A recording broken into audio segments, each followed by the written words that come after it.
आज गणप्या लई घाईत होता. संध्याकाळच्या 5 वाजल्या होत्या. हन्म्यानं आणि त्यानं पार्टी करायचं ठरवलं होतं. सायकलची पंक्चर काढली आणि थेट दारूच्या टपरीवर आला.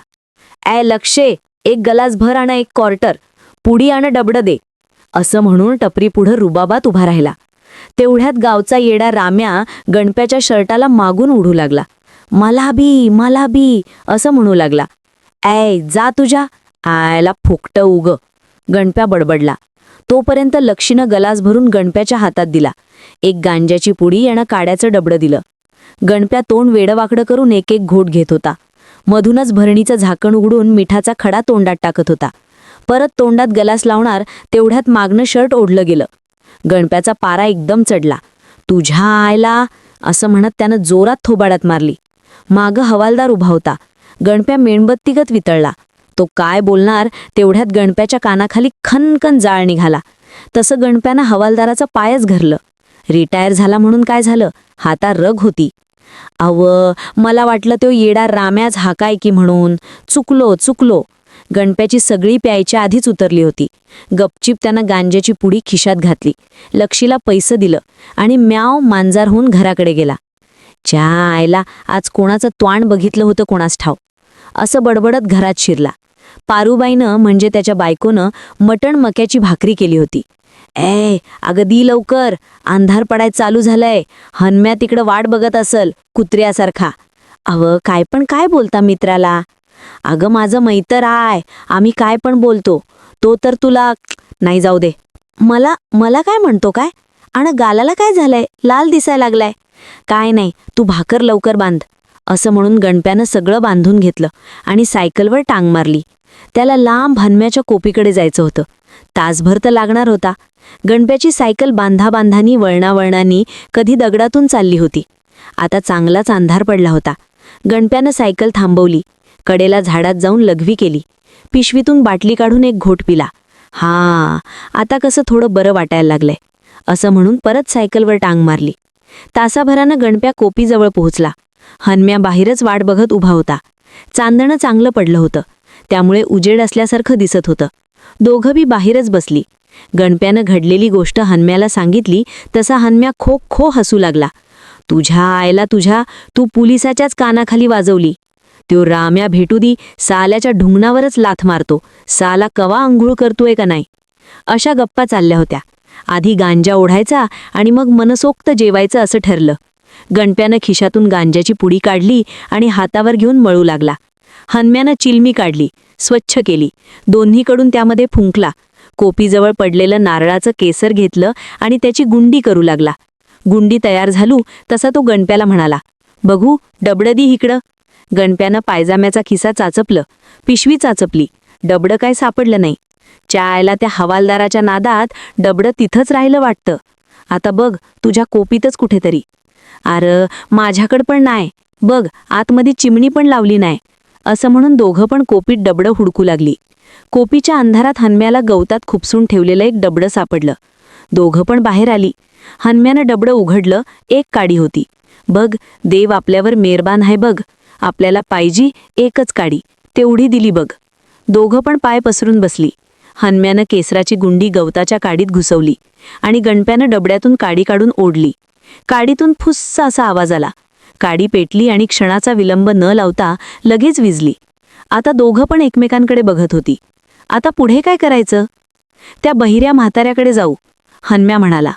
तसं दोघे पण बहिऱ्या म्हाताऱ्याच्या कोपीच्या दिशेनं निघाली. ढेकळातून वाट काढीत दोघे पण म्हाताऱ्याच्या कोपीजवळ आली. ए म्हाताऱ्या, हन्म्या ओरडत होता. आवाज सगळ्या शिवारात घुमला, पण म्हाताऱ्याला काही ऐकू जाईना. काय त्याच्या बहिरं. म्हाताऱ्याला काही ऐकू जाईना, पण त्याच्या कुत्र्याचं कान चांगलं होतं. त्यानं भुंकायला सुरुवात केली. हन्म्यानं कुत्र्याला एक दगड भिरकावला तसं कुत्रं दोघांच्या दिशेनं भू भू करीत पळत आलं. पळ, त्याच्या आयला कुत्रं लई डेंजर आहे, असं म्हणून दोघं पण ढेकळातून पळू लागली. त्यात हन्म्याचं धोतर फिडलं. हन्म्या धोतर गोळा करण्याच्या नादात कुत्र्यानं दोघांना गाठलं. एका बाजूनं कुत्र्यानं धोतर दातात धरलं आणि दुसऱ्या बाजूनं हन्म्या धोतर ओढत होता. कुत्रं धोतर काही सोडेना. हन्म्या, धोतर सोड, कुत्रं चावलं म्हणजे बिंबीत 14 इंजेक्शनं घ्यावी लागतील. कुत्र्याला दगड हाणत गणप्या म्हणाला. हन्म्यानं धोतर सोडलं आणि दोघं पण लांब पळत आली. कुत्रं जिंकलेल्या पैलवानावानी भू भू करीत धोतराला चावत बसलं. आयला, या कुत्र्यानं लईच पळिवलं. आतर काय करायचं? गणप्या म्हणाला. ही बघ, त्या माळाच्या पलीकडून शॉर्टकटनं गेलं की वाडी आली आणि कडेलाच माझा दोस्त आज्याचं घर आहे. तिथून आणू डबडं. 5 मिनिटात येऊ आपण. हन्म्या म्हणाला. मग गणप्या हसत म्हणाला, अरे मला काय प्रॉब्लेम नाही, पर तू असा 100वर. काय नाही होत, चल. असं म्हणत दोघं पण पटापट चालू लागली.